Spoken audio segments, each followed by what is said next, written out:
We're here at Mullet Creek Marina in South Lee County, where, as you can tell, the wind is really starting to rip, but that's not what I want to show you. All of this is storm surge that's just started. That right there, that's the bar and boat ramp here at Mullet Creek. During Hurricane Ian, this whole place ended up underwater, and in fact, many boats got pushed up into this zone right here. And we're already seeing that starting to happen again as this water comes rushing in. But for right now, we actually have to move because as this water rises, we're going to get stuck here as well. So we're going to wrap things up. Reporting from Mullet Creek Marina, I'm Alex Howard. Alex has a lot of energy. Yes, I just want to let you know, we have been sitting here, your plate's off to the side. They're feeding us here at the station because we're here for hours or days. So it's dinner hours. So in between some of these reports, while we're trying to keep you posted, just a little levity here. We're having a delicious pasta and salad made by our general manager's partner, and it's absolutely delicious. So just do me a favor, Kelly. If I have something in my teeth, exactly, I'll let you know. All right. That's what you do behind the scenes. Channing Frampton has been looking at the tornado damage in North Fort Myers and Fort Myers throughout the afternoon. I think he found this report from North Fort Myers. Here on Cushman Circle, across from Orangewood Elementary, massive trees crashing down in front yards. I'm Channing Frampton. We're getting a closer look at the damage here. Look at this massive tree that a homeowner says has been standing for decades. He's lived here through multiple storms. He says he hasn't seen the damage like this ever. This is the worst he has seen it. I want to show you what this tree did to the vehicles in his driveway. Take a look at this tree. That is a 1988 Mazda. Underneath that cover, now there is a tree resting on it. We were in this man's backyard. Power lines have been brought down. Massive limbs have been brought down. And the wind from Hurricane Milton is still whipping through this neighborhood. South of Fort Myers, I'm Channing Frampton. Right. One more look right now, Fort Myers Beach, and you can see the storm surge. There's the bike right there, and maybe we can zoom in on the bicycle if you don't mind, Rob, but you can definitely tell the camera's shaking more than it has the entire time we've been gauging this. And you can see that the water that was just kind of starting to come up over the bottom of the wheels is now almost to the top of the wheels. Yeah, the situation on Fort Myers Beach, you're starting to get the feeling that we're in for another really devastating storm surge. We just went through this not even 2 weeks ago, right? Or about I think it's about 2 weeks from today. Yeah. So a horrible thing to see out there again, and this is going to continue to rise. We might not be able to see that bicycle too much longer as the water rises and gets pushed all the way back to the bay. We're going to show you some of the winds right now that are blowing around some of that water that's right there as we look from our Margaritaville camera on Fort Myers Beach. That's one vantage point that's kind of lower to the ground. I also have a camera at the Diamond Head and Beach Resorts out on Fort Myers Beach, and it's a little bit higher up, and we can get a vantage point from higher up at some of the waves coming in, and you can see the Gulf of Mexico is rising. I'll show you some of the waves that are out there, and looks like it is spilling all the way across Estero Boulevard here at this point. It's not very deep once you get out there, but it does look like the water is getting over there, as you can kind of see it right there from just to the north of the Diamond Head and Galway Beach Resorts here out on Fort Myers Beach. The wind is stronger here at the coast than it is inland because there's no friction from land or buildings to stop or slow down that wind. The wind around Hurricane Milton is 120 miles per hour for the maximum sustained wind. So that has come down. I was talking with Allison Ray just a moment ago, and we were talking about the pressure actually came down very, very slightly, 2 millibars from the last update. This one was at 5 o'clock. The movement, though, is 17 miles per hour. So that's something good and something that we like to see. Get that thing in here and out of here as quickly as possible. The longer it stays over water, the more of an opportunity it has to build this storm surge. We were talking about some of the waves, and you saw on our live camera some of the waves coming in right now. And out where the center of that storm is, those waves are 28 feet high. So if you can imagine, when you jump in a pool, if you have something large that you put in a pool, it creates this gigantic wave, and then the ripple effect goes out towards the edges of the pool. Same thing is happening here with Hurricane Milton. right at the center of the storm, the pressure on the Gulf of Mexico was creating a 28-foot wave height. And then it spreads out from there all the way to our coastline where we're seeing 13-foot wave heights. Where is this camera from? Right there. That is the Naples Pier. And you can see the water is building there as well, and it's coming on shore. Okay, Naples Pier. They the pier there, the water is getting almost to where it's going to be covering the pier once again. So not a good sight there in Naples. And Marco Island, I'm sure, has the same kind of thing going on because you've got a south-facing beach, and that water, the wind right now, I should say, is coming from the south-southwest. There's the center of the storm. It's kind of elongated. The well-defined eye is not there anymore. We had that when we had that Category 5, Category 4 storm, and now that's filled in with cloud cover as the storm is weakening. But the eye wall is kind of expansive. And so that's what's going to come very close to Charlotte County and DeSoto County. We could see some hurricane force winds up to about 75, 80 miles per hour because of this outer eye wall. The heaviest of the winds are actually on the northwest side of the storm, to the tune of about 105, 110 miles per hour right now. This is moving off towards the landfall point up here, most likely towards Bradenton, just to the south of Tampa Bay. Here in Southwest Florida, as we track on live Doppler radar, just a few areas of rain. Most of the rain has already fallen for today. We're going to see gusty winds, and we're going to see some of these rain bands, but as you can see, there are no real big heavy downpours. Don't see any rotation in any of these little showers between Everglades City up towards Ave Maria. Naples Park, Golden Gate City is actually dry. You get into the eastern side of the estates, you are seeing some just spotty sprinkles. Through Lehigh Acres up towards just the east of Babcock Ranch, we're seeing that rain band kind of spiral back around through Arcadia. There's another one to the east of there, and both of those are wrapping around the center of Hurricane Milton. We've got some range just to the west of Moorhaven and Clewiston, and as we go through time, that's going to lift off to the north. So you may get another round of just a brief downpour in Moorhaven as it looks as that is lined up. But these two areas here, a little bit farther to the south, will just kind of move on into Hendry County and right along State Road 29 and not affect too many people. What we are looking at is the heaviest of the rain. As you heard me say a moment ago, the heaviest of the wind is right up here in this northwestern portion of the storm. That's where the strongest side of the eye wall is right now. But we'll still see hurricane force winds again, getting very, very close to northwestern Charlotte County there and perhaps spreading into western DeSoto County. I would not be surprised to see a gust this evening, 75 to 80 miles per hour. Notice, though, not much rain. There's a couple of rain bands here as we head over the next 2 hours. By the time we get to 7:49, 2 hours from right now, we'll see most of those two rain bands I just showed you on radar move out of the picture, and there's not much rain other than this rain that would be the outer portion of the eye wall. The winds right now out on Fort Myers Beach, you see those waves crashing on shore. Out at Margaritaville Beach Resort, a 57-mile-per-hour wind right now. These winds are coming in on WeatherBug, and you'll see them change in real time as the wind conditions change. Naples Airport at 34 miles per hour. Cape Coral at Ida Baker High School, 41 miles per hour. And then a little bit less at Heritage Bay. Golf and Country Club, a south wind just dropped to 15 miles per hour. You see that south-southwesterly wind direction there at the Margaritaville Resort. That southwesterly component to the wind is what's causing these waves to crash right up against the beaches. And those winds and the tornadoes that we had earlier today have been causing some power outages. We're up to 10,000 customers in Lee County without power, 1,000 in Charlotte, 800 in Collier County, not really many in Hendry County, 900 here in Glades County. So that's what we're looking at for power outages. And we may see more of those as we go through the evening, especially in some of the western communities, which will get some of the bigger wind gusts as we go through the evening.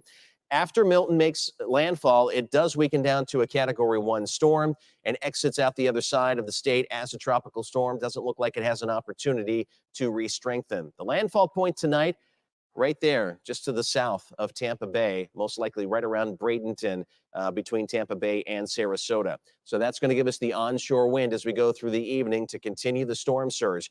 This is going to continue to build. It's bad right now on Fort Myers Beach. The water was going to continue to rise through the evening, and that's going to continue to build. By the time we get into tomorrow morning, right around 9:30, 10 o'clock, we should have more of a westerly wind, which will still continue pushing that water onshore, but not as strongly as that completely perpendicular wind that we're going to have this evening. Then as the storm pulls away, we're going to see things move to the northwest, which will knock off the storm surge around the area. But for this evening here, you can see those wind arrows pushing that water right up against the beach as the storm makes landfall. And then overnight into your day Thursday, the wind will turn southwesterly and then more of a westerly component by tomorrow morning around 7, 8 o'clock. And then as we continue to see the storm pull out into the Atlantic and get into the afternoon and evening on your Thursday, notice the winds now coming down from the northwest. And so that will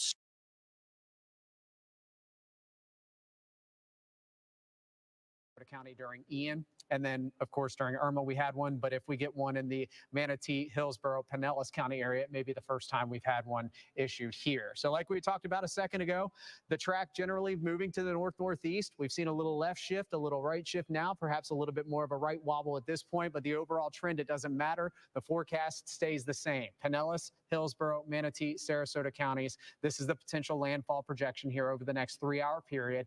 And then we're going to start to see that northern band moving through St. Pete, Clearwater, Feather Sound, over towards St. Pete, Clearwater International Airport, into the West Chase area, through downtown Tampa, West Shore, down through MacDill Air Force Base, and then eventually east over toward Plant City, maybe over the Brandon vicinity as well, where we could be seeing some very strong winds within that northern eye wall. Have to watch the radar every minute to see exactly who's going to be getting the worst, and that's what we're going to be doing here. We have 5 meteorologists here for you tonight, and we're going to keep you posted on minute by minute, hour by hour, who's going to be seeing potentially the worst. So we have a new flash flood warning in effect. I talked about this a couple of hours ago. These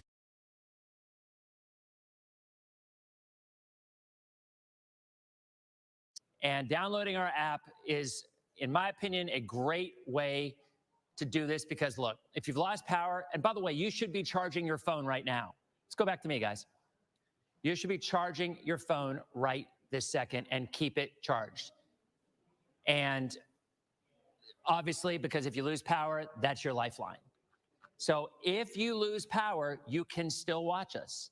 So all you do is go either on the App Store or Google Play and search ABC Action News. You download the app and you'll be able to watch our coverage. And trust me on this, at night, if you've lost power and the winds are howling outside and you hear trees, branches falling and things rustling around, you're gonna wanna know what's going on. So that's the way you can follow us. You download our app, and at that point, you'll be able to follow us even if your power has gone out. But I repeat, I posted a list of all the things you should do in advance. That's one you can still do because you're probably scrolling right now, or you're probably looking and trying to get information. Have your phone plugged in because there's going to be some widespread power outages. And as Jason said, you know, if we get that extreme wind warning that comes through southern Pinellas or Hillsborough and in northwestern Manatee, I mean, that's an area that you are bound to get some significant power outages.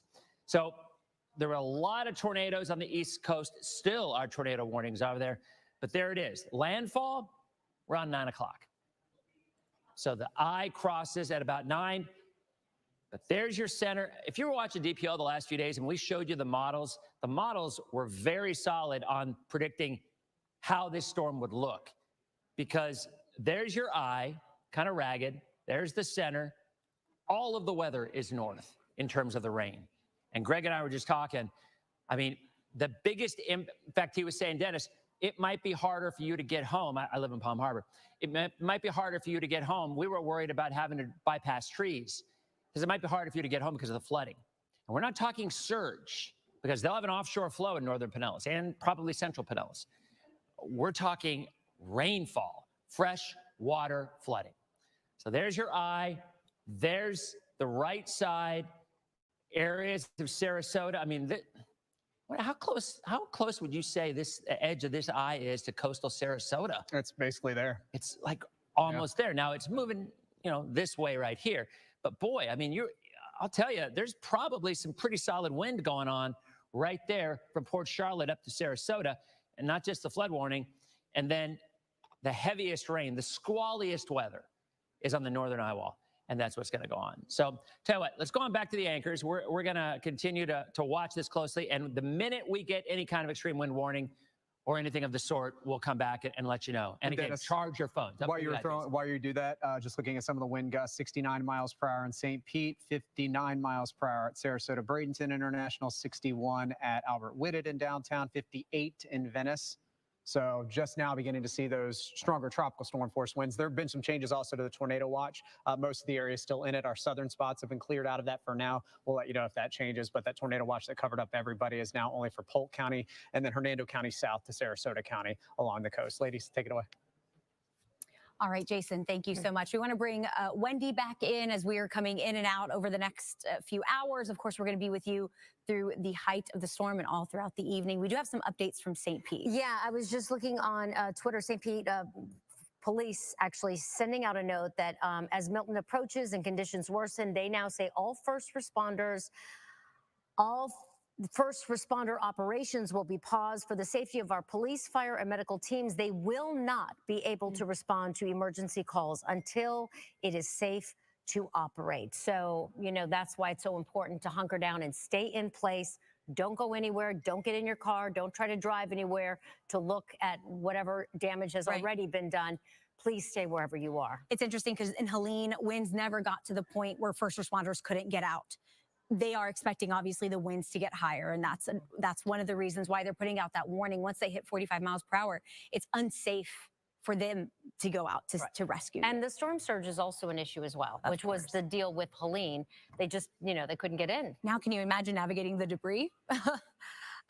We also have another quick update from St. Pete as well. They're putting out all of these right now. The city of St. Pete said that they made the difficult decision to turn off the water at the Northeast Sewage Treatment Plant and the Southwest Sewer Treatment Plant. This is to protect the plants as that storm surge comes in. So now they're asking you to limit water. That basically means if you were in those areas, and they put out a map, hopefully we can get that to you either online or later on the show. But what they're saying is that don't flush the toilet. It might not even flush. Your water is going to be turned off. This is in the area where they think the storm surge is going to be the worst. They did want to note out that the water station serving Odessa will stay online, but they just made that difficult decision, again, to turn off water ahead of time because that storm surge is going to inundate St. Pete. And many of the barrier islands had already done that. We're talking, you know, Treasure Island, you know, Anna Maria Island, Davis Island, all those have already turned off the water because of that specific issue. So we do want to take a live look now at Bradenton. This is near the coastline. You can see, obviously, the wind picking up, the storm coming in, the waves obviously kicking up as well. But this is near Bradenton, near the coastline, of course, as we know, could be very close to ground zero. Manatee County, 10,000 people evacuating there. So they're taking the warning there. We're also getting new video from Hurricane Milton as it continues to approach our Gulf Coast. This is also in Bradenton.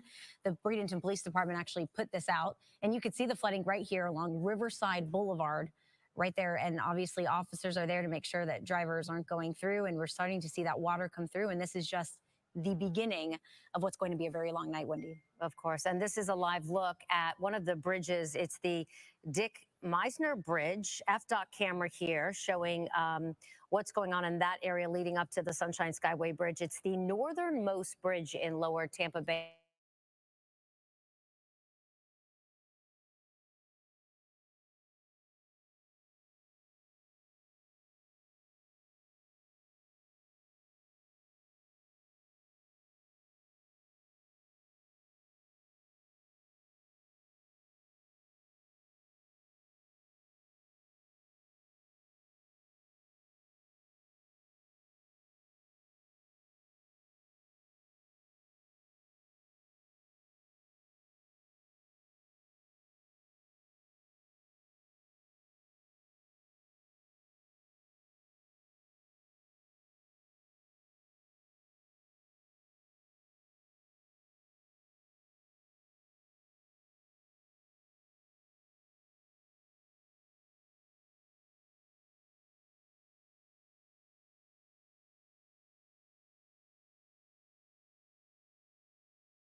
reflect a higher wind speed. Same case here, but it's still giving you a little bit of an idea of where the highest winds are within that eye wall. So we do have the highest winds to the north of the eye wall. Here it is. You can see it clear as day on our radar.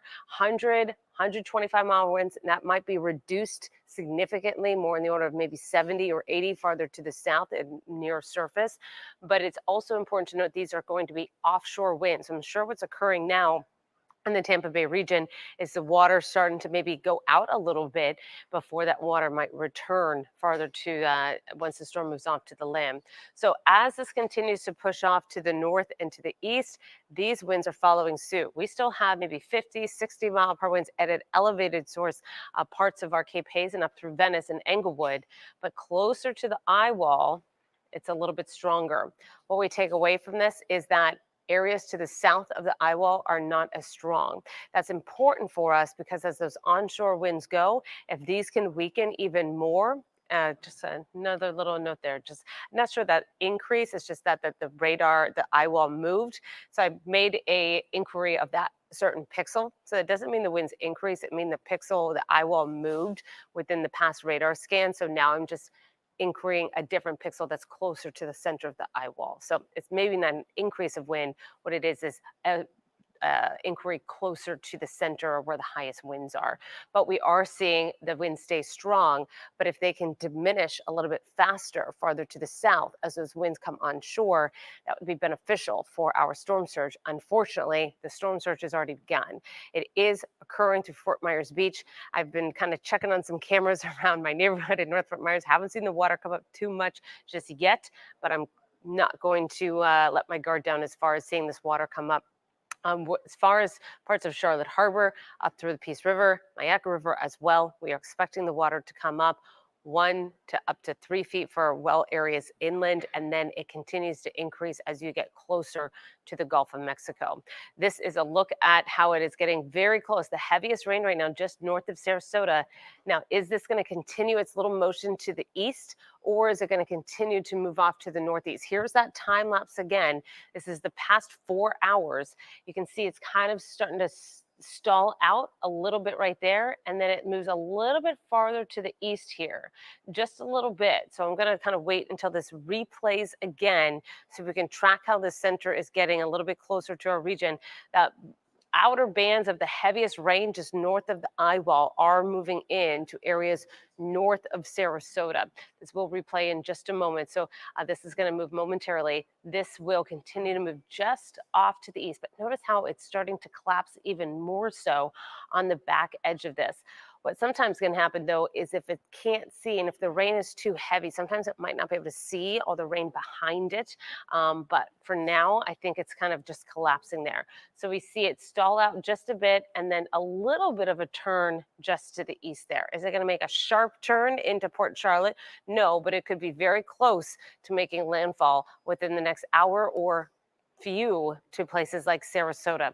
This looks to be the area of most likely landfall if it continues that hugging the east coast here, or excuse me, the west coast of Florida. If it continues that little jog off to the east, I think we're looking at landfall between Venice and South Bradenton with big impacts as far as storm surge areas in parts of Charlotte County.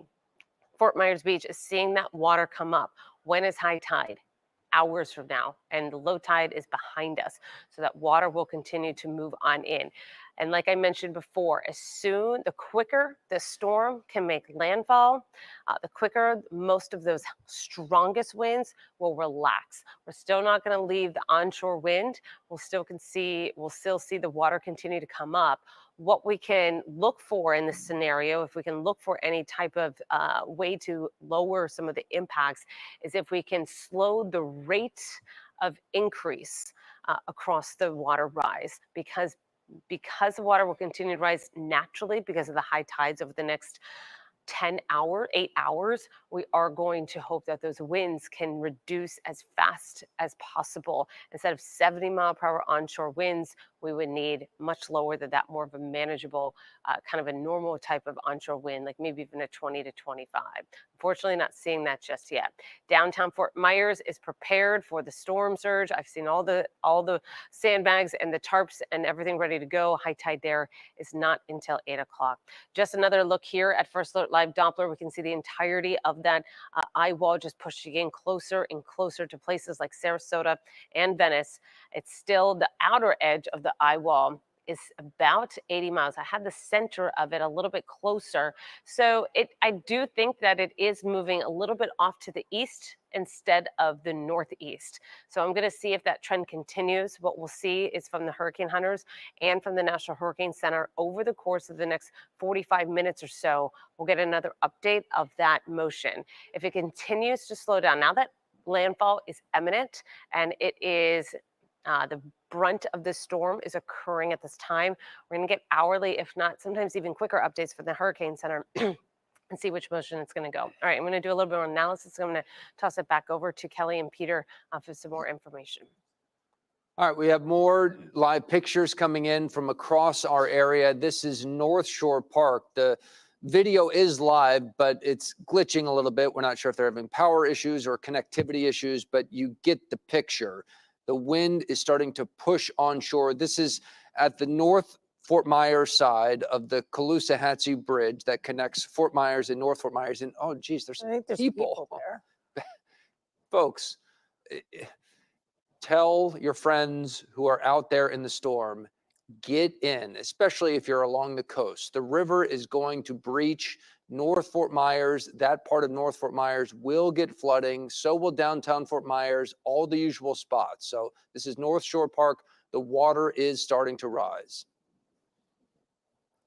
All right, this is the Barrier Islands. This is Captiva Island, and we're having a few issues with it, as you can tell, but we wanted to give you kind of an idea of what it looks like on the beaches. And if you look in the distance, you can see what normally pretty a wide span. So this is like in front of Tween Waters Resort on the main road in and out of Captiva.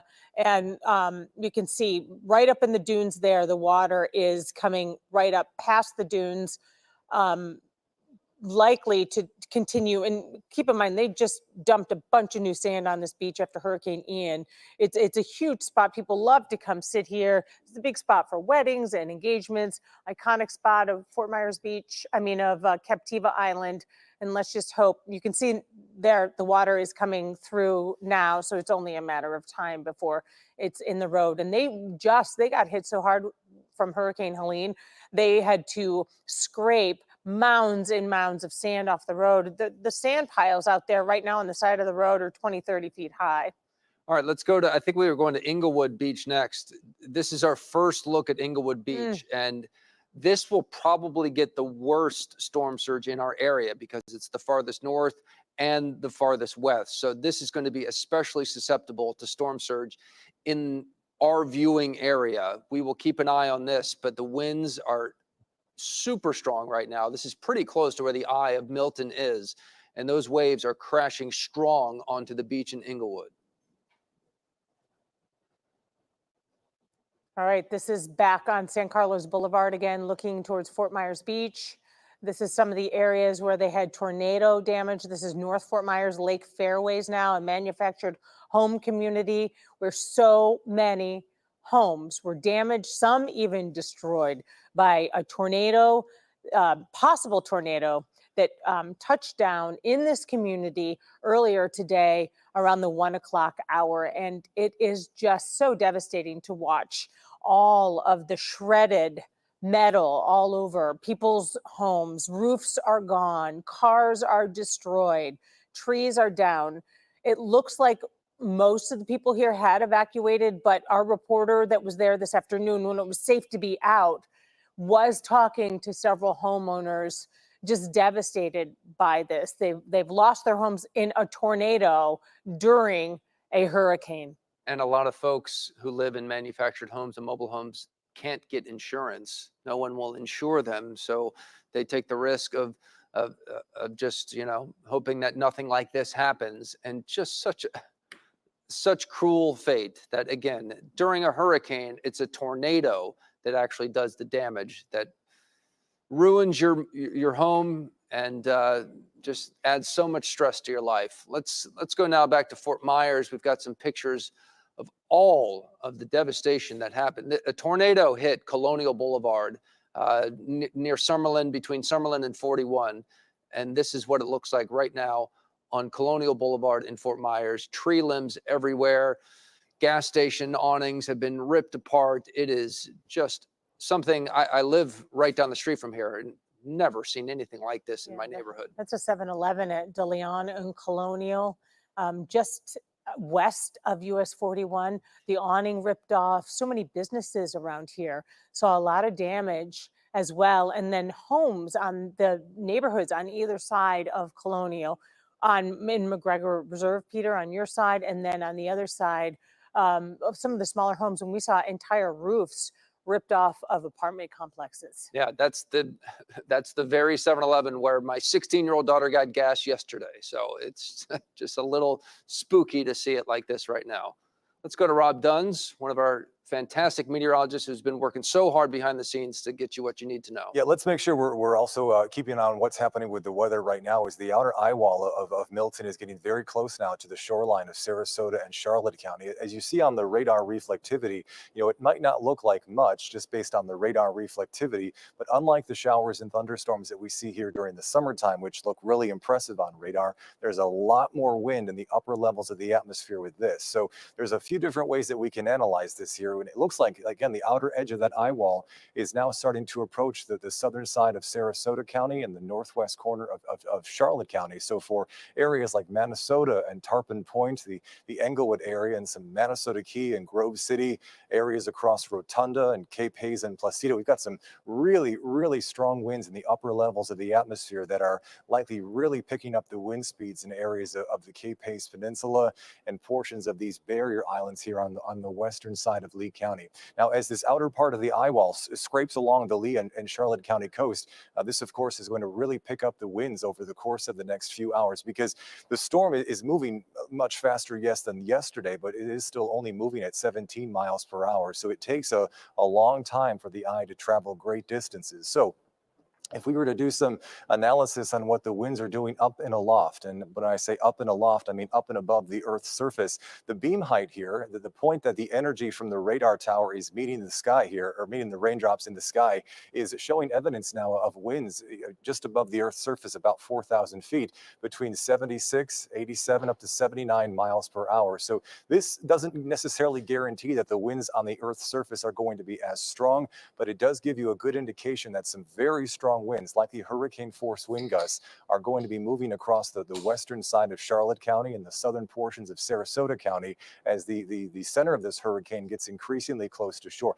And when you look closer, by the way, across portions of the western Cape Hayes Peninsula, areas of southern Sarasota, and portions of northwest Charlotte, again, I stress here, these numbers that are appearing on your screen are showing you not the surface level winds, but the winds at the point in the sky where the energy from the radar is hitting the raindrops. So it's kind of giving you like an estimate as to how fast the winds are moving well up and above the surface. But whenever you see upper level winds here, a good 4,000 or 5,000 feet above the earth here at 93 miles per hour, there's going to be a lot of strong wind here over the course of the next 1 to 2 hours, as again, the outer side of this eye wall scrapes across portions of Charlotte and Sarasota County, as again, the center of the eye is well off the shore of our area and continues to move toward the northeast. If you were to just take a wider perspective here, you can see just how close this is here now to areas of Venice and Sarasota. Center of the eye here is where you see this big void here in the radar reflectivity. And again, the reason we see this bit of a break in the radar reflectivity here on the southern end of the storm is because we do have a intrusion of dry air that's trying to eat away at the southern end of the eye wall. So even though it's not super rainy here, that doesn't take away the wind threat. So again, as we've been mentioning, as the eye of the hurricane gets closer and closer towards shore, as this outer eye wall continues to get closer and closer to western Lee County, western Charlotte County, and southern Sarasota County, this is the time now when the wind speeds are going to really ramp up across backyards like I showed you before in Englewood and Venice, Rotunda, and the North Port area, Tarpon Springs, all those communities here. As we mentioned before, you should be hunkered down now. This is in kind of the main wind event for these areas, as the eye of the hurricane sits just to the west of Lee County, just to the west of Charlotte County, and though it is still just to the southwest of Sarasota, that's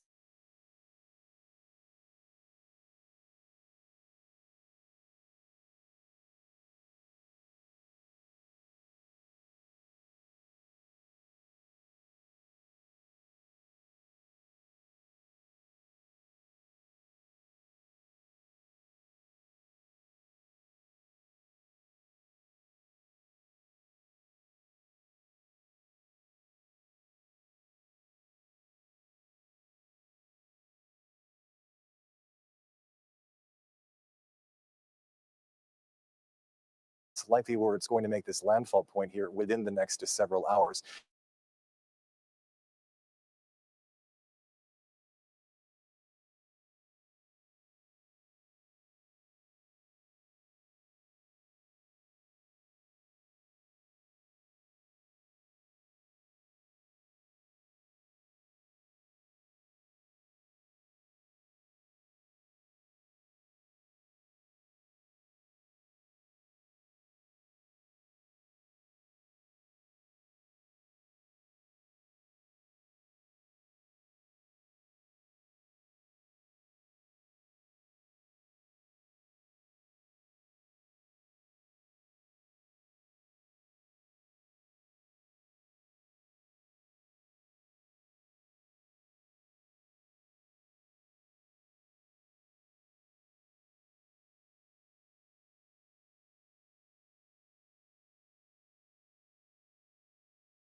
Speech here.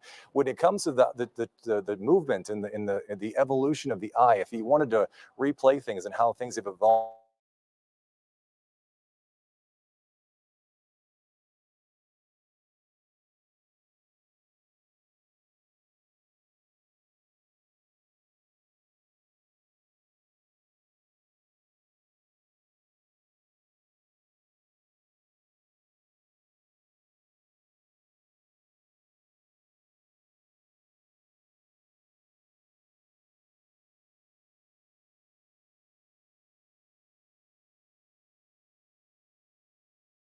over the past 4 or 5 hours, we can take a look here using the National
back to you guys in the studio for now.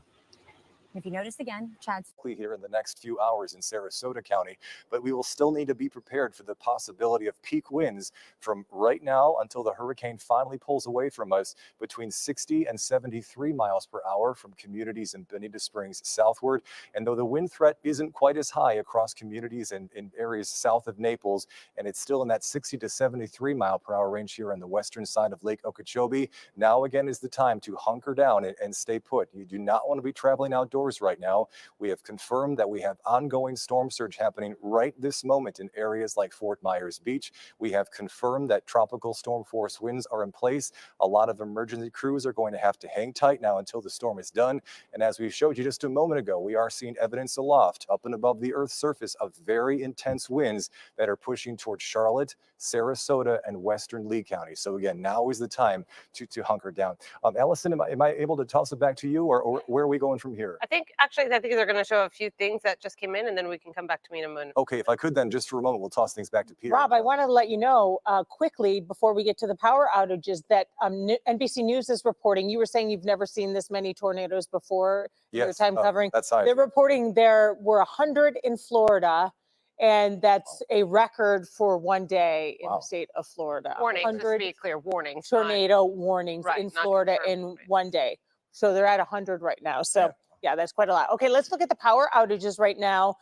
This is from 6:25 tonight. So not as widespread as I mean, people are without power, but it's not as widespread in our communities as I kind of thought. You can see 2,500 in Collier County, about 12,000 in Lee County right now. When you consider at this point, probably 80% of our viewing area was without power 2 years ago with Ian, then yes, we'll certainly take this. But again, we do have our coverage on radio stations, 6 or 7 different radio stations throughout Southwest Florida that you can get us if you lose power tonight. So we want to make sure that you are able to do that. I'll list them off real quick.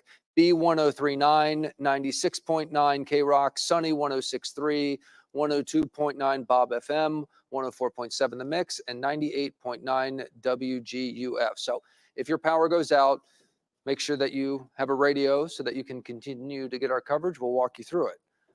All right, next video. This is not what you want to see, but this is the roof caving in at an apartment complex on Bonita Beach Road, and already, compromised roofs. And when it comes through the ceiling like that, it's just a mess.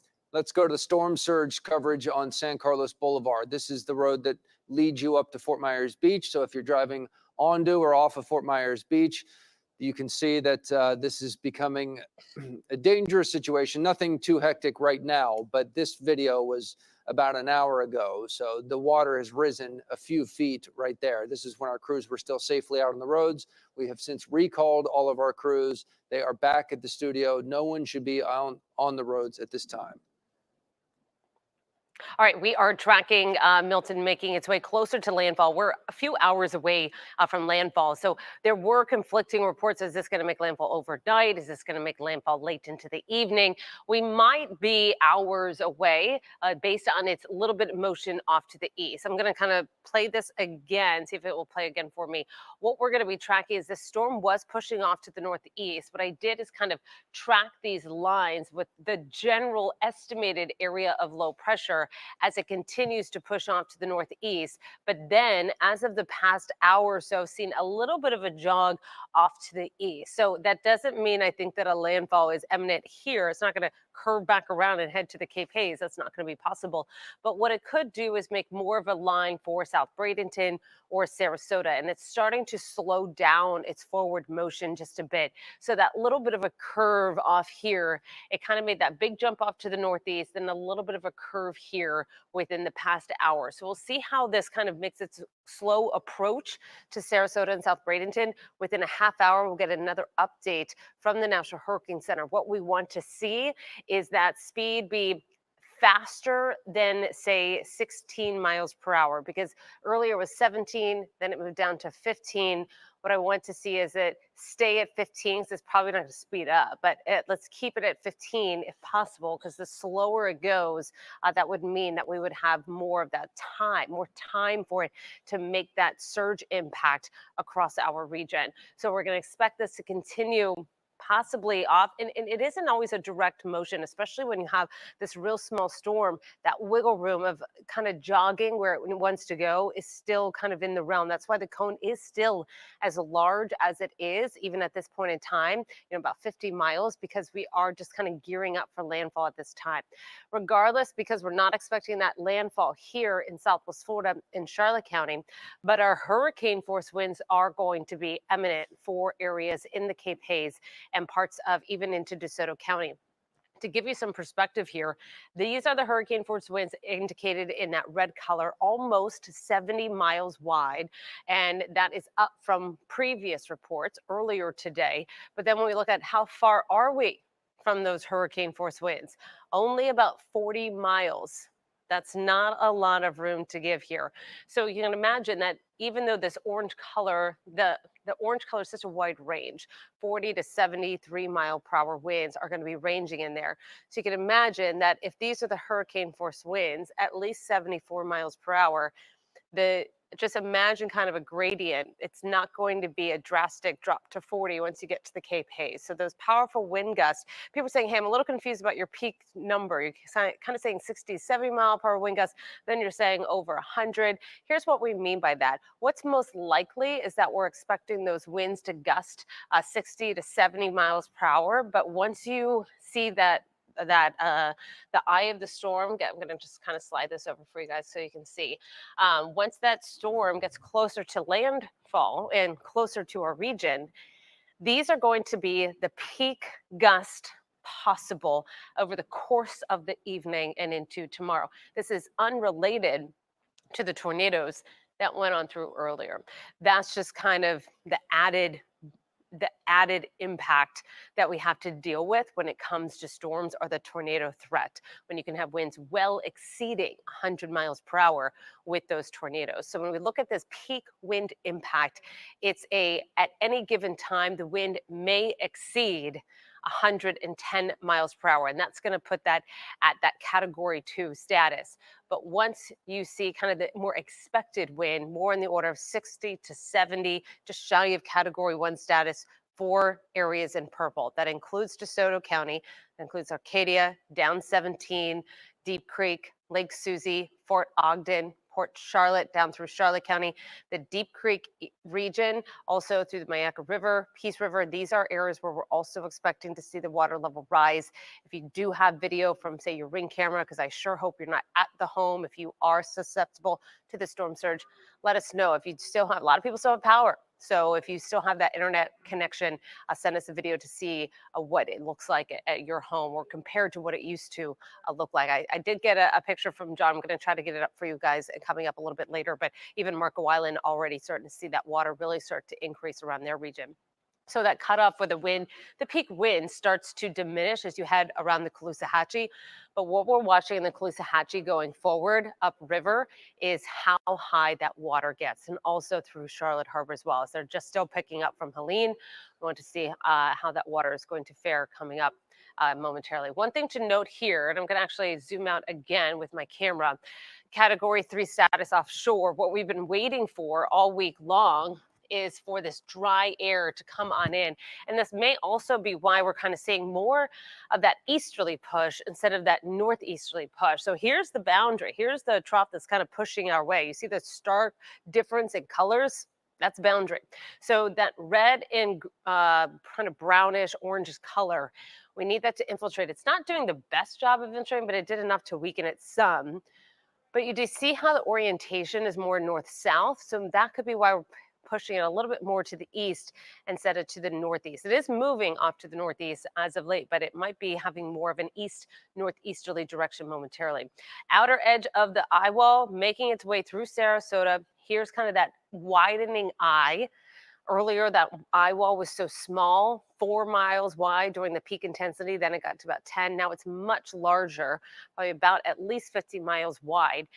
Then we also are going to have some of those stronger winds just to the north and west here. So we can probably avoid those as well as it continues to push on inland. What to expect for the rest of the night?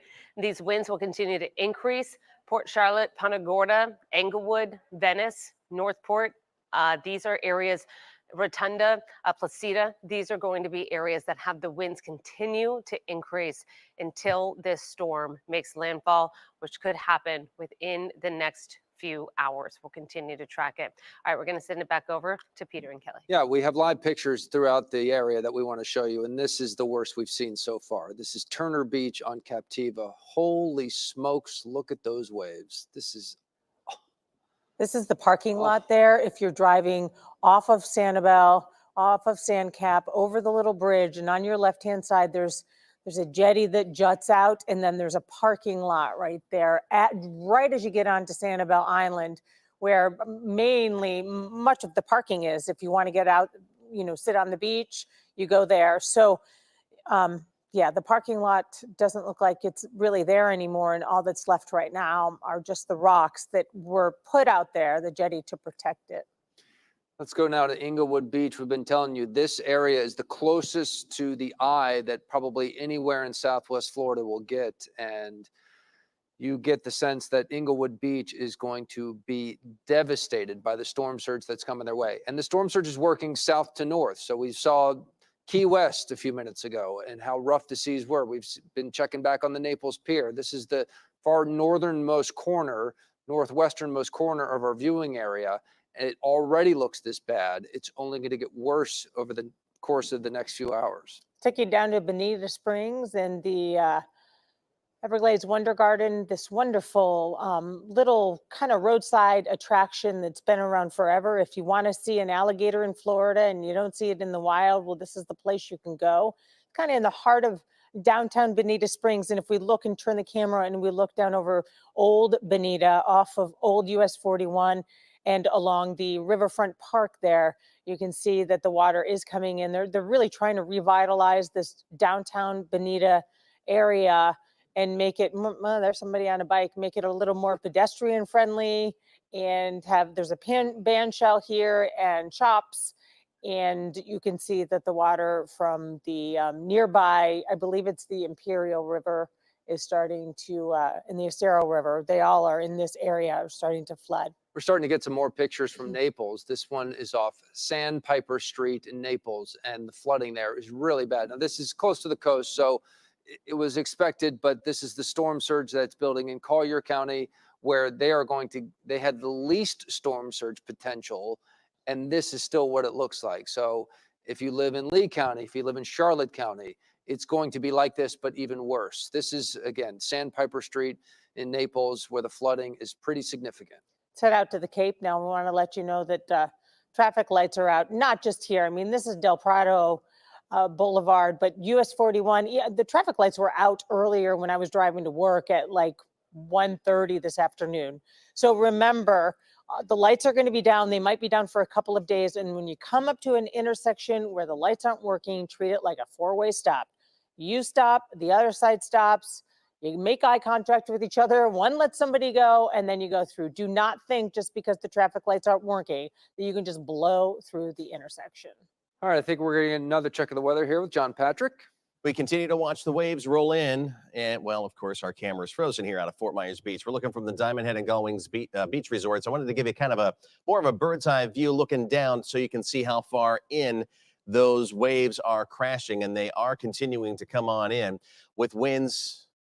I know Rob Duns was showing you a few moments ago, winds in the mid-levels of what's the eye wall, the outer eye wall, a little bit elevated off the ground. So I went and found on our ABC7 WeatherBug network, we've got some sites in Charlotte County that are tracking the winds at the surface. We're seeing in Englewood at Lemon Bay High School, a 39-mile-an-hour wind, and these are going to change in real time, so you'll see these numbers and wind directions change as we get the new data coming in.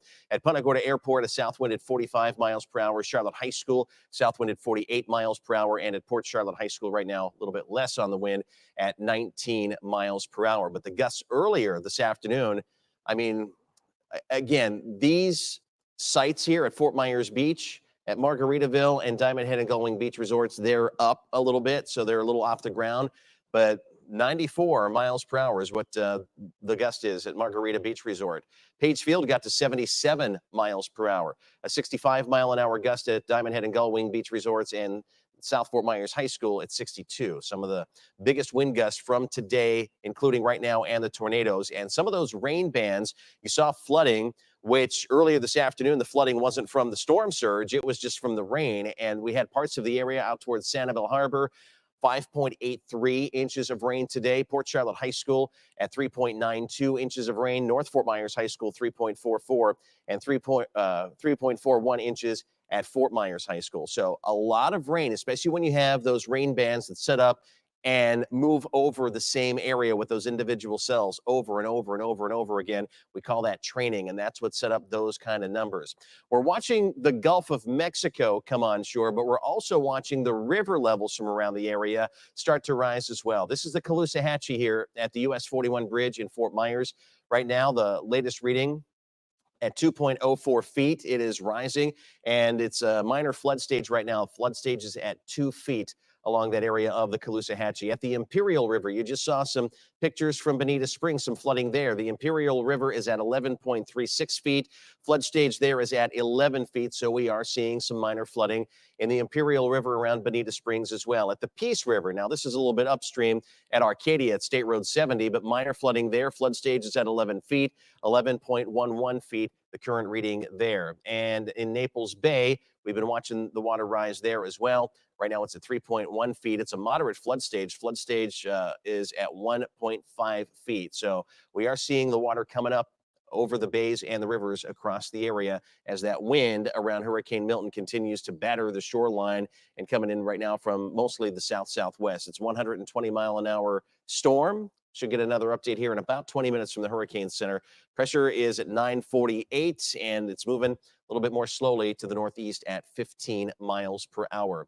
This is still producing some really big waves and a really large area of some elevated wave heights, 27 feet in the Gulf of Mexico. And once you get closer to our shoreline, it's 14 feet high. So you're taking 10 to 15 foot waves and you're pushing them up against the coastline. So that's why it's spilling over into Collier and Lee and in Charlotte County right now. This is the outer eye wall right here over far western Cape Hayes Peninsula. And we were figuring because the storm was going to be more expansive as it weakens, the eye was going to expand. We were saying even last night, we thought that this was going to maybe skirt and scrape portions of Charlotte County and even the Lee Island coast on the way by. So this outer rain band that you see right here, that's likely producing 75 to 85 mile per hour winds, hurricane force winds right now. That eye, kind of elongated, is 65 miles in diameter, 65.1 as I measure it there with our live Doppler radar. And you can see that those winds are going to hang around for a while because that outer eye wall is moving off to the north-northeast. And I think it could even scrape western DeSoto County with hurricane force winds as it moves on off towards the northeast to an eventual landfall a little bit later on this evening. Not a whole lot of rain for Collier County right now. We are seeing some rain bands set up. You can see these little lines of rain. And there are some gustier conditions in these rain bands, but the intensity of the rain is on the light side. So just some spotty sprinkles around Marco Island, around 41, or not US 41, Collier Boulevard, 951 is what I meant to say there. Some sprinkles along that intersection at exit 101 on Alligator Alley. And then as you head a little bit farther to the north, we are looking at some very light rain on the eastern side of Bonita Springs, some light rain over Fort Myers right now. And then this is kind of that outer eye wall right there with some more heavy rain and those gustier winds that are spreading just to the northwest of Captiva. But you can see here, Englewood, North Port, Venice, you've got some gusty winds and you've got some pounding rain most likely on your roof right now with this outer rain band. And again, this is pushing off generally straight north, perhaps north-northeast if you take a look at it on a compass. But over towards Port Charlotte and Punta Gorda, you may get spared some of those strongest of the winds, but you're on the fringe of that outer eye wall, so you've got some rain, and you probably have got 50 to 60 mile-an-hour winds over you right now. And then there's another area of rain a little bit deeper in Charlotte County, and that's going to continue to orient itself off towards the northwest. And then over towards Moorhaven in Glades County, over towards Lake Okeechobee, there's another thin rain band, and all these are moving off towards the north for the most part. We're not seeing anything as far as tornadoes or any rotation in any of these, so I think that business is done for this hurricane as far as the tornadic thunderstorms, or at least the rotating, tornado warnings that we had dozens and dozens of earlier today. East of Immokalee, there's a little bit of light rain that's moving off towards the north. And as you work farther south towards Southern Collier County, Everglades City, and those areas, it's just a few spotty sprinkles. So let's go ahead and take a look at what's going to happen over the next couple of hours as this outer eye wall scrapes the very western portion of our area. There it goes into DeSoto County. So by 7:45, 1 hour from right now, you'll have that outer eye wall. It's going to fall apart a little bit because of the friction with the land, but you could see 75-mile-per-hour Category 1 hurricane force winds in parts of DeSoto County. We may get strong tropical storm force winds to 60 to 70 miles per hour in Port Charlotte and Punta Gorda, and even the northwestern section of Cape Coral could be in on those strong end tropical storm force winds as that rolls on by. As we get into 8:30, quarter till 9, I mean, that thing darn near looks like it'll be close to being on shore at that point. So we'll have to wait and see how that pans out. That is a very large eye in the heart of the hurricane, and the large eye wall kind of goes like this. The southern side of it, thankfully, is a little bit torn apart by the time we get into 8:45 because the land will rip it apart. This little area of red, that's where you're going to see the strongest of the winds. So whatever the advisories are, with the maximum sustained winds at that point, they're likely going to be on that north and northwestern side of the hurricane. So as we go through the evening, our biggest threat continues to be the storm surge. We'll continue to watch the winds. You can see it goes from a 3 down to a 1 after landfall and then becomes a tropical storm after that. Right now, our winds are coming out of the south-southwest, but after landfall, they're going to turn more southwesterly. So it looks like those areas that are seeing water rise right now will continue to see the water rise as we go into the evening and overnight. By 7 o'clock on Thursday morning, the wind's coming due west, so that's still on shore. But by the time we get into the afternoon, now we're going to add more of a northerly component. So that will start. It's not going to be the ideal wind direction. We'd love to have it come around from the northeast. But at least when you add this northerly component, that wind is not coming perpendicularly to the beaches, at least most of the beaches in our area. So that will allow those floodwaters and that storm surge to recede back out into the Gulf of Mexico. By the time we get into Thursday evening and Friday, we're going to see more of a due north wind, which actually, as our cleanup efforts continue after this hurricane, that will allow humidity levels to be on the more comfortable side heading on into Friday night and Saturday. We do have a few little showers back in the forecast as we get into Saturday and the weekend. As we have winds right now, we talked about these winds gusting to tropical storm force strength still this evening, 40 to 50 miles per hour in Naples, 50 to 60 around Marco Island. Inland numbers will be a little bit lower. So we're going to concentrate here on the coastal areas like around Sanibel at 50 miles per hour, perhaps to 60 still. As we get into this evening around Captiva, 30 to 40 in Cape Coral, Estero 40 to 50, and the same in Bonita Springs all the way up to Babcock Ranch. Fort Myers and Lehigh Acres, slightly less, 30 to 40 miles per hour. And as we get towards Punta Gorda and Port Charlotte, 50 to 60 miles per hour until that outer eye wall gets on top of you. And then we can see perhaps maybe bumping you up. This is a forecast model. When you compare it to what's going on radar, this little red shaded area could probably be dragged down here into far northern Charlotte County. But these areas closer to the center of circulation could see these hurricane force winds. And you can see we have that here around Arcadia at 75 miles per hour and the same around Fort Ogden. As you get farther and deeper inland away from that center of circulation, your wind gusts are going to be a lot less. That's what we're looking at right now as we head into this evening with that eye wall and the rivers. We'll keep watching those levels too and let you know how they're doing throughout the evening right here on ABC7 and NBC2. Kelly, Peter, back over to you. All right, JP, thank you. We'll check back in with you in just a bit. We have our meteorologist right now tracking some new information that's just coming in. We have been trying to show you live pictures from cameras all across our area. And do we have the Fort Myers Beach camera that we can I think we were going to show Marco Island real quick and then. No, the Marco Island camera isn't working. Oh, okay. Sorry. I misheard. Can you get it on a different source? Doppler 2, please. We've got the Fort Myers There we Beach. go. Ooh, Yeah. it's this now is because it's 6:48 and the sun goes down tonight at 7:05. So we're going to rapidly run out of sunlight here, and the waves have really increased in their wave action here along what was formerly the pier, and there is definitely a faster current moving right now. So again, we only have a few minutes left of sunlight with sunset coming down at 7:05 tonight. So while we have power and while we have sunlight, I should say, let's take as many images as possible here. These are live images happening right this very moment at the Margaritaville Beach Resort, as yet another storm surge event is rapidly moving across Fort Myers Beach. This is looking again from the top of the Margaritaville Beach Resort. The ice cream shop is down here in the front. We were mentioning how the water levels have risen quite a bit over the course of the past, I'd say we look at this about the past 60 minutes. And to zoom in here, that water level, that was a shot we used quite often during Hurricane Helene. And it looks like the water levels from my eye, these are higher now than they were at the peak during Hurricane Helene. And Peter, you were watching that camera with me at the same time. If you would confirm that, I think that's about higher than where it ended up as. Yeah, I think that's about where the seat of the bench, I'm guessing, but based on what we saw with the bike, and now that you can't even see the bike, I think it's pretty safe to say that this is already higher than we saw with Helene. Earlier this evening, this portion of the road you see here had a bicycle tied up to it, and that bike is now gone.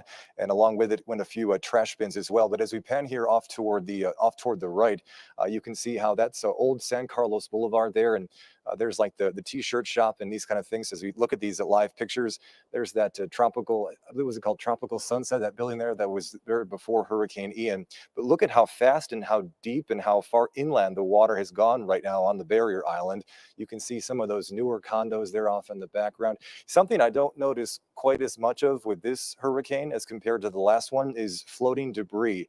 It looks like perhaps more people were able to get things out of the way with this one as compared to Helene. I recall more loose items floating around in the water during Helene, but as you can see there, as you look live from just to the right of the Times Square area, there's at least a few items that are floating in the water. It looks like that roof there might possibly have sustained some wind damage.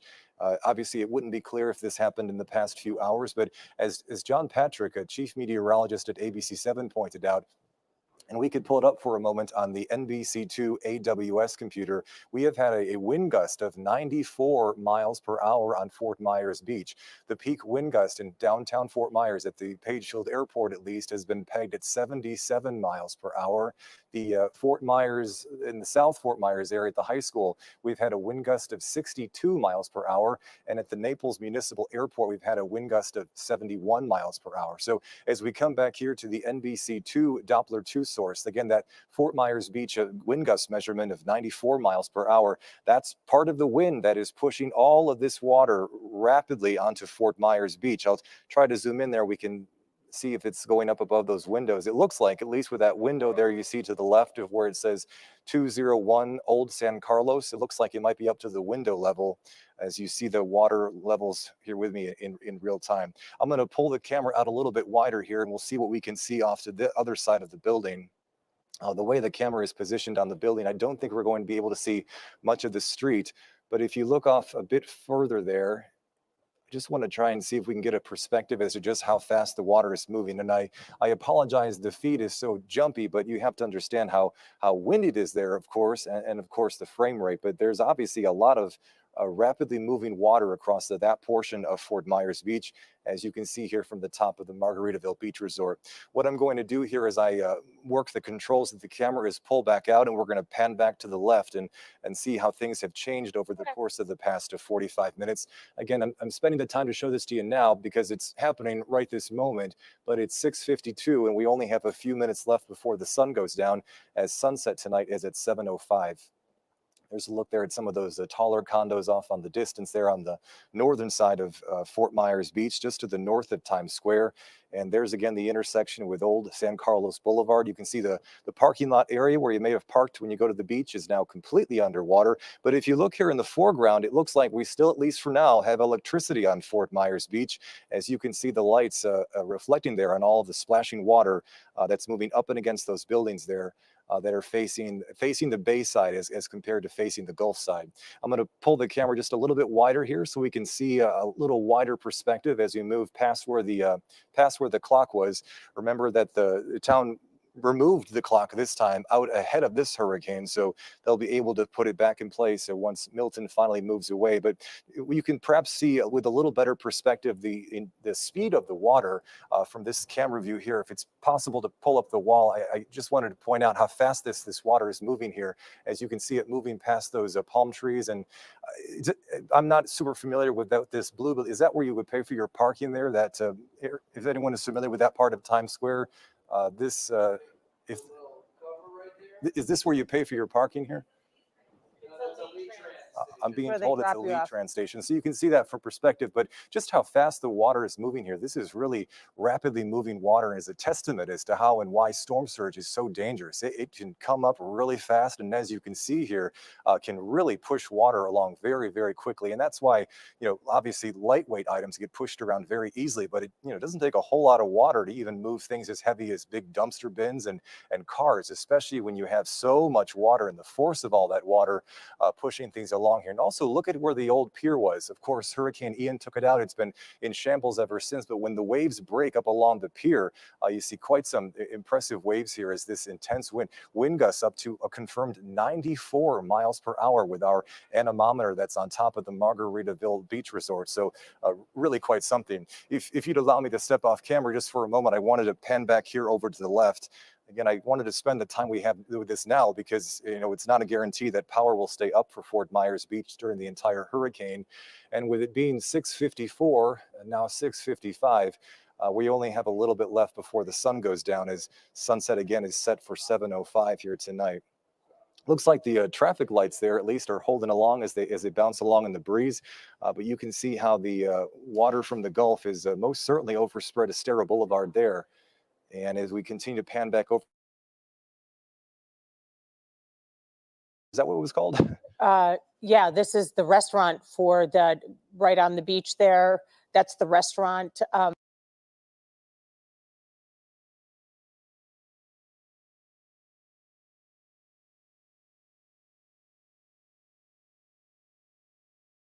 In sense of the overall surge total. If you remember the last 3 or 4 days, the Hurricane Center was locked in with a 10 to 15 foot surge in the bay. You kind of heard us saying, especially on DPL, you heard us saying, yeah, that's the worst case scenario. And you can't have a worst case scenario with a hurricane if it's going to make landfall up here, because there'll be offshore winds there.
From when you're leaving Sandcap and you're leaving Sanibel Island, and then you're crossing over to the Sanibel, and that's Blind Pass right there. Oh, I'll be darned. Wow, we couldn't even tell, could you? That's Blind Pass. And then Turner Beach, that's where the camera is sitting.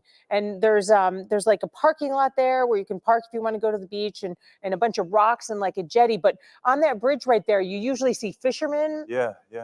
And people fishing off it, and it leads into Blind Pass. So that is where I do believe that area right there, it leads from the bay into the Gulf, and it is known for its wicked currents. But right now, because this is one of the few ways that you can get in between, the two islands right here. Yeah, look at the base of the bridge there and how fast that water is getting funneled underneath the pilings. That is some very, very fast moving water. If we could jump out to the chroma wall for a second with the NBC2 Doppler 2 source, I can give you some perspective as to what direction the wind is blowing. As Kelly pointed out, that was the sandcap area. And right now, the winds are blowing more or less parallel to the western side of Sanibel and offshore for areas like the northern side of Pine Island. Now, the wind direction is really, really important to focus on, of course, when you're dealing with storm surge, because the more onshore the winds happen to be, the more storm surge, inundation, flooding you're going to experience. So at the moment, even though we are seeing a lot of storm surge already happening on the north side of Fort Myers Beach, we don't really have a prime wind for storm surge. At the moment here, it's almost moving to a parallel motion on the south side of Fort Myers Beach. It's when the winds turn onshore completely when the storm surge risk will be at its peak here, and we're still several hours away from that happening. So the storm surge flooding that we can see with our own eyes here live from NBC2's camera at the Margaritaville Beach Resort is going to get worse as the winds eventually turn increasingly onshore. We can give a timeline to that effect here by looking forward here in the time. And what I'll do here is I'll note it by marking these timestamps in the upper corner of your screen. So this is a look at the anticipated wind direction by 9:30 tonight. It's just about 7 o'clock here tonight. And by 9:30 tonight, notice how it's the entire south end of Sanibel that will have a strong onshore wind. It is St. James City and the south end of Pine Island. It's the south end of Cape Coral that will have the most intense onshore winds. And then once we get after 11 o'clock and midnight, that's when the winds turn around more so that every part of Fort Myers Beach will have more of a direct, perpendicular hitting wind, and that will maximize the storm surge potential, at least as it relates to the wind direction. I just wanted to give you a perspective going forward in time here as we move all the way through 3:30 and 4 o'clock in the morning tomorrow on Thursday. Even though the winds won't be as strong, we will still have an onshore wind, so it will be difficult for the storm surge that does pile up here over the next few hours to retreat, at least retreat as fast as we would want it to, hopefully. Wow, look at the waves there you can see in the corner of the screen. Could the producer tell me what camera source that happens to be?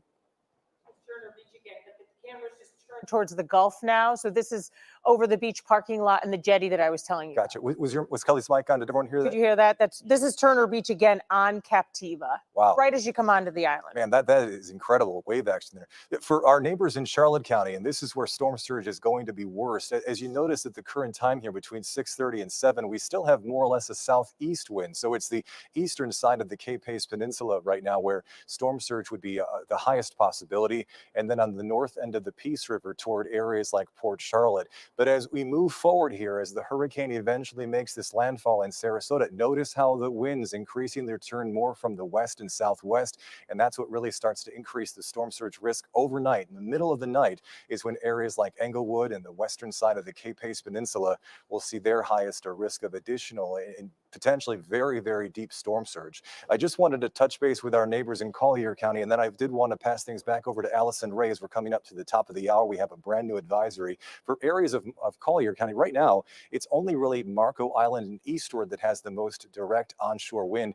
The onshore winds for the rest of the county don't really pick up until we get after midnight. So the storm surge flooding has basically already started in parts of Marco Island, but it will continue with this risk of storm surge flooding throughout the night tonight as we look forward all the way to 4 o'clock in the morning tomorrow. Even though the winds won't be as strong as they are right now, they will still be onshore, and that will keep the risk of additional storm surge in areas like Collier County all the way into early tomorrow morning. So we are at the top of the hour. As we reset things here, I do want to pass things over to NBC2 Chief Meteorologist Allison Ray with the latest on the hurricane. All right. Thank you, Rob.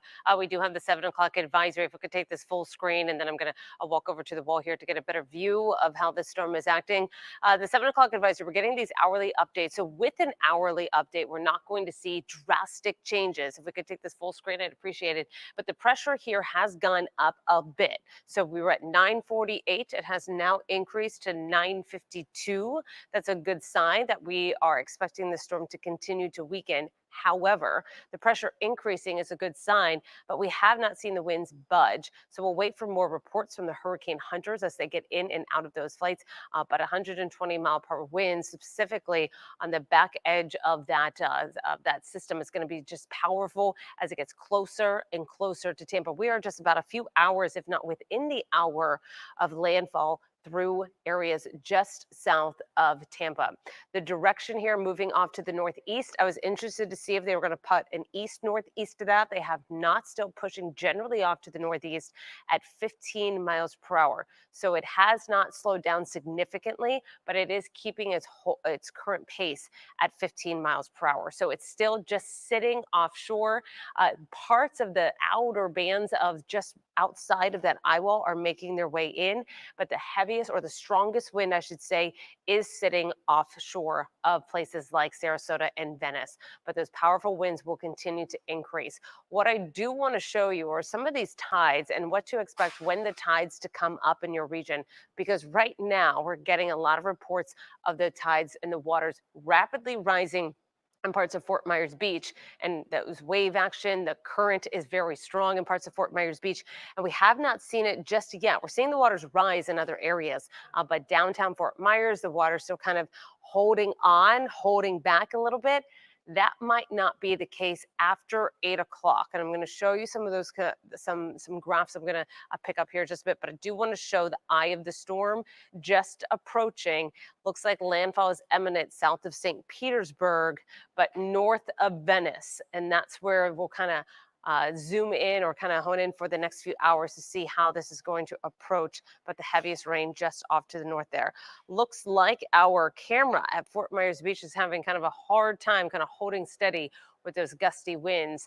I'm keeping my eye on downtown Fort Myers. It's going to be hard to see. We can't really adjust the camera at this point, but watching some of the water here's just behind, there's a luminary right there. And here's just behind the luminary, the water was starting to come up a little bit from the marina here. This is an area that we know the water increases quickly. Right at the bottom of the bridge there on First Street, when the water just continues to rise, I'm sure that water within the next few hours, now that the sun has set, that water will continue to rise in downtown Fort Myers easily. So I'm going to go ahead to the Fort Myers graph. So this is a little bit of a map, and it's not so important to look at all the lines and all the numbers. I want to point out what's important here. So this red line is going to be where we are right now. Right here, or just a few hours ago. Right here is about 8 o'clock tonight. And what you want to take away from this, so this is about maybe 6 feet or so, the exponential increase. Okay, so we're seeing the water slowly rise, slowly rise. There's going to be a shift in the next hour or 2 to 3 hours where the waters drastically increase in parts of downtown Fort Myers. We're seeing that now at Fort Myers Beach. But we're not seeing it just yet, which is nice, but I'm not very optimistic about it, is the waters up the river, up the Caloosahatchee. It's high tide, that water's being pushed in. It has to go somewhere, right? And because the water's not pushing out, the tide is still coming in. We're expecting this rapid rise in water. Now, when I say rapid, that's still relative. This is storm surge. It's going to be kind of this slow and steady rise, but the current is coming. The water is coming. So that's why I expect the water to be at its peak. So this is going to be about 8 in the morning. So there's about a 12-hour window here where we see the waters rise. So if we do a little math there, that's about a 2-hour period where we see the waters come up. Then it's going to stay there overnight as the waters peak with high tide. And then what's also interesting is how fast the water goes up, that exponential increase. The rate of decrease is not as fast. You see the steepness or the angle of these graphs. So you don't have to watch the specific lines. We're talking about a feet increase, and then it stays there, slowly starts to return. And then once we head until tomorrow, it's not until tomorrow about 8 o'clock at night that the waters are more manageable, but we are still above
tracking reports here in parts of Charlotte County and up the Deep Creek spot, because we know that is going to be a very susceptible region to see that water level rise. All right, we're going to get in a few more.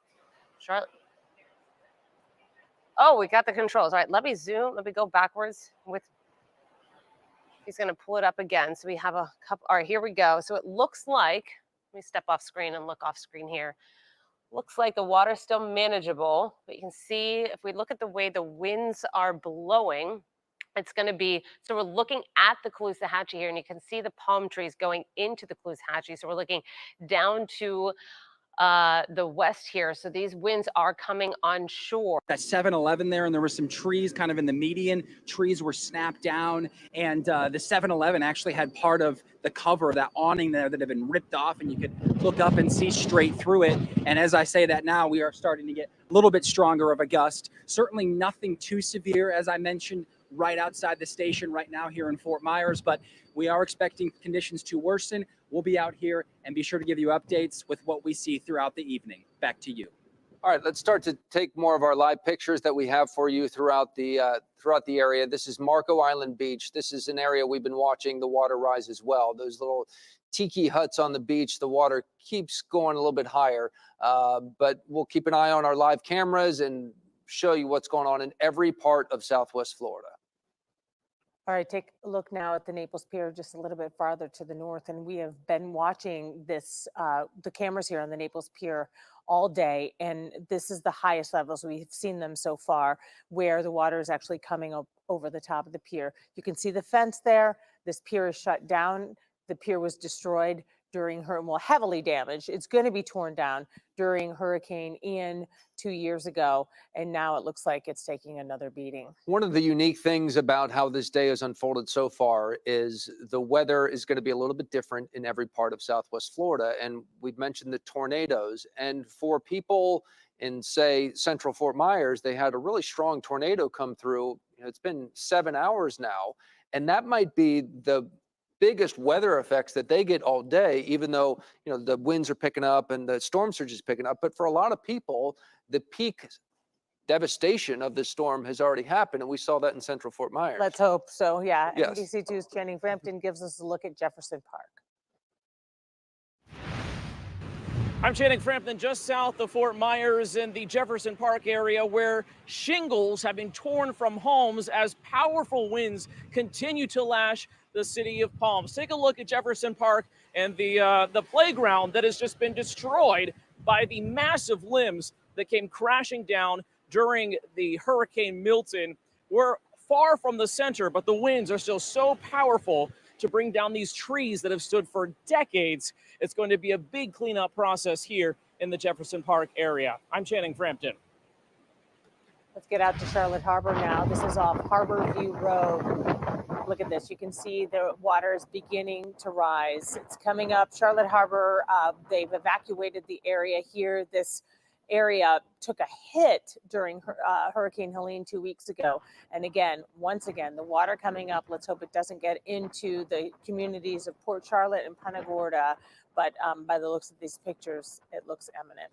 Let's go to Vanderbilt Beach now in North Naples. They got a lot of flooding a couple weeks ago as well from Helene, and it looks like it's happening again. This is along Gulf Shore Drive. The surge is coming in. This is such a beautiful part of Southwest Florida, but such a vulnerable part of Southwest Florida. And we see that surge starting to come in onto Vanderbilt Beach. And so we will keep an eye on this as well. Again, if you can safely send us pictures or video, news tips at nbc-2.com and news tips at abc-7.com. That's the place to send them to us throughout the evening. Let's get up to Port Charlotte now. Again, we've pulled our crews to safety, but before they came inside the building, they were able to file some reports. Let's get out to Madison Adams in Port Charlotte. The storm surge from the Charlotte Harbor is already starting to come onto shore. This is the Peace River. The water already starting to flood inside people's houses. Debris that was left on the streets, left over from Hurricane Helene, it still lines the streets. We're seeing some of it start to blow around. I'm here in Port Charlotte, Madison Adams. Another breaking news update from your NBC2 Alert Center. We want to let you know that Cape Coral Police have also suspended emergency services. So they want you to know, again, if you have an emergency and call 911, they will be able to take your call, but they will not be able to get out to you because of those winds over 45 miles an hour. They cannot resume operations until those winds come below 45 miles an hour. So really important for you and your family to know. Stay safe and just try to stay off the roads. Back to you. Look at this next video in Cape Coral. Now listen to this for a second. That is the roof peeling off one of the modular units at Hector A. Cafferata Elementary School in Northwest Cape Coral. This was the school most damaged in Cape Coral by Hurricane Ian 2 years ago. It was so damaged that the kids for the past 2 years have been learning in those modular units, and now at least in one of them, the roof has peeled off. So this could further delay their progress and their learning at Hector A. Cafferata Elementary School in Northwest Cape Coral. Oh, Rob was supposed to be talking to the kids there about hurricane safety and the science of hurricanes on Friday. But as a good time to mention that all Lee County schools will be out at least through this week, and depending on what happens on a lot of these campuses, it could be longer. Water levels are rising across the Cape. This video was taken about an hour ago in Southeast Cape Coral, and you can see water is coming up in many canals, over the docks, over the seawalls, and into people's yards and into people's pools. We have been checking back on the toll plaza in Sanibel right before you drive onto the causeway. So this is Summerlin, McGregor, that area. Off to the right would be the bay, and then Fort Myers Beach off in the distance. But the waves have now been crashing over the road for a couple hours now. Nothing too dramatic. We've certainly seen it worse with past hurricanes, but as Allison said, we are really only at the start of the storm surge. So we will keep an eye. This is one of the live cameras. As long as it is working, we will keep going back to it periodically so that we can measure the rising storm surge in Southwest Florida. First responders again reminding people, asking people, stay. Requires us to be out working. There went another explosion behind me. Power's going to be out for a while here, I think. I mean, this area, as you know, is so inundated with pine trees, and we've seen them just falling on lines, and exploding. Huge explosions, like booms of big branches that are hitting our house. It's brand new, just built, block construction, second floor, and we really, I was worried a little bit about localized street flooding. I'm really not anymore. We're hardly getting any flooding in the street, and as you mentioned, we're not going to be the ones getting the rain. So yeah, it's really coming in now, Dennis, and I think there's one more really big gust here. I'm just going to check down the street. You know, it's actually, I have a clear line of sight to my left and my right, and I've got my field producer, Sean Daly, watching as well. We do want to be safe. I got 3 kids at home, and one is a month old. And so when it starts to get bad, we're going to go in.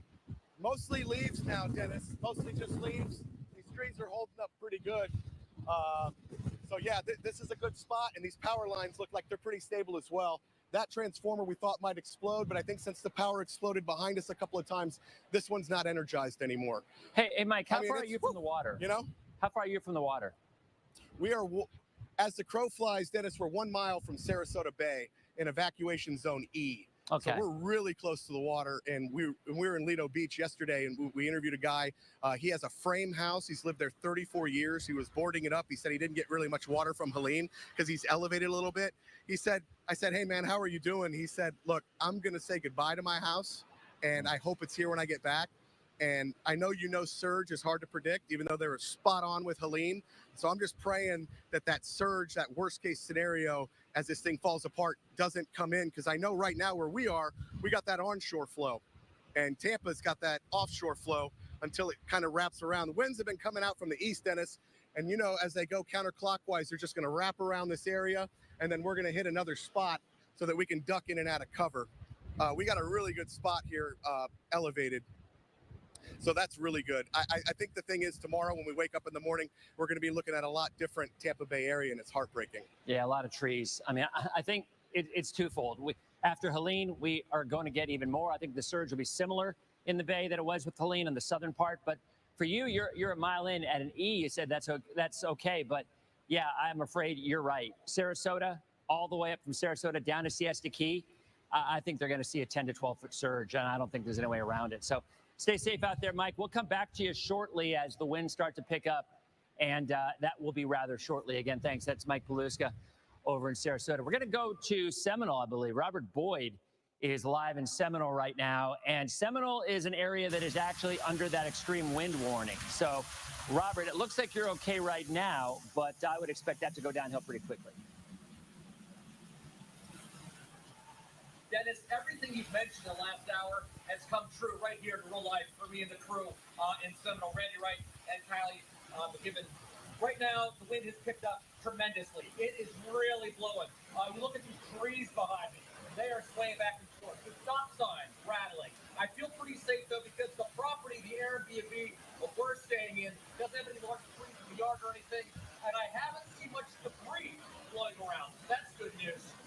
But the wind is really picking up. Extreme wind, as you mentioned. And as soon as you mentioned it about an hour ago, that's when we saw it happen.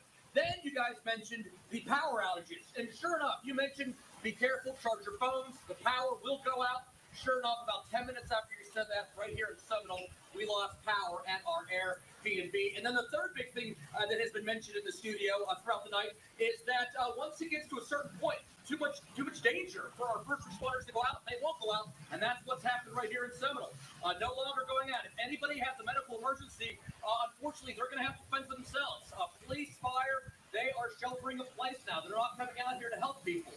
So really, you got to be careful. If you decided not to evacuate, it really took matters into your own hands. But I do want to say this particular neighborhood here in the Seminole area, there was an evacuation order. So again, we feel safe about that. A lot of people taking precautions. When we drove around here earlier today, we saw a lot of people boarding up their windows. I would say at least 50 to 60% of people in this neighborhood had storm shutters, boarded up their windows. They did everything they could. Wow, that was a pretty large wind gust that just came through. And I'm looking, but again, the good news is I don't see a lot of debris flying around, so I feel pretty safe about that. But the wind has definitely picked up, Dennis. And I'm just wondering, from your standpoint, how many more gusts are we going to see? How long is this going to last? All right, Robert, thank you. It looks like the wind is definitely picking up, and from what Dennis said, it'll continue to. So stay safe out there. We'll check back in with you in just a bit. And we want to stay in our southern counties, and we move now to Sarasota. Sarasota County, or are we going to Adam Oh, Walser? we're going, I'm sorry, yes, Hillsborough County. Yeah. Adam Yes. Walser, he's in the Hyde Park area. Adam, this is one of the first times we've actually checked in with you. What's it like in the Hyde Park area? Well, the Hyde Park area is pretty much a ghost town. Normally this time of night, it would be hopping with all the restaurants, all the businesses here. But right now, it's a ghost town pretty much. We're staying at a small hotel called the Pally House Hotel.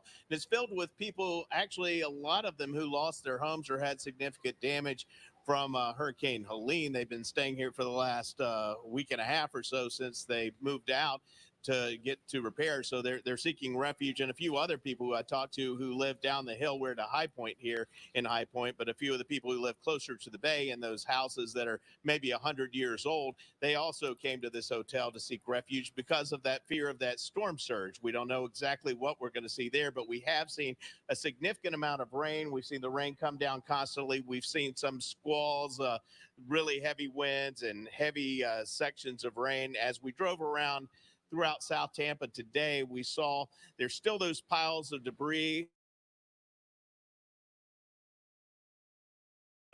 into the roadways, and all the rain. It should cause some flooding in this area, but right now it's we haven't seen the worst of it yet. We're just seeing occasional rain. Back to you guys.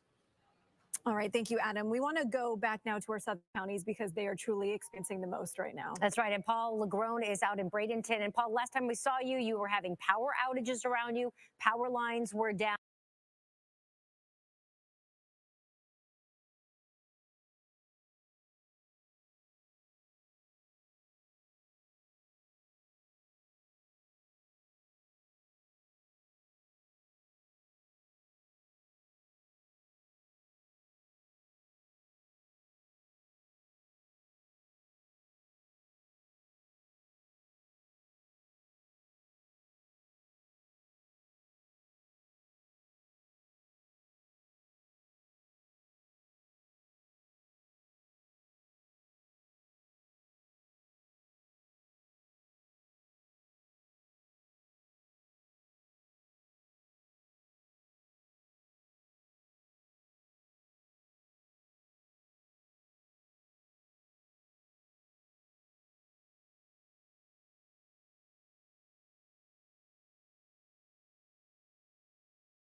And then we've got some really nice weather for our cleanup efforts after all this is done this weekend with some lower humidity. We'll continue to have some more analysis on Milton as we go through the night. You keep it right here on ABC7 and NBC2.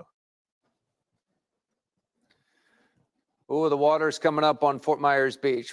This is from Beach Talk Radio, some of the pictures that they've been taking out on the island. And we have live pictures that we will continue to update you with throughout the night. But you're getting the sense, since our meteorologists say that this water is going to keep rising, that we are in for maybe not a Hurricane Ian repeat, but certainly more than Helene from a couple of weeks ago, and enough to do a lot of damage on that beautiful island.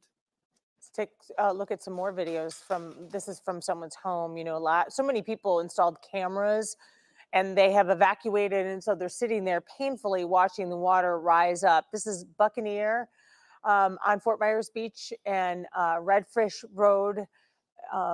People watching the water come up, and it is getting in some homes on Fort Myers Beach. I've been talking to some people I know who live there, and they are seeing that. So certainly not something people want to see, especially after rebuilding. And we have some new video. This is also Fort Myers Beach of storm surge reaching home.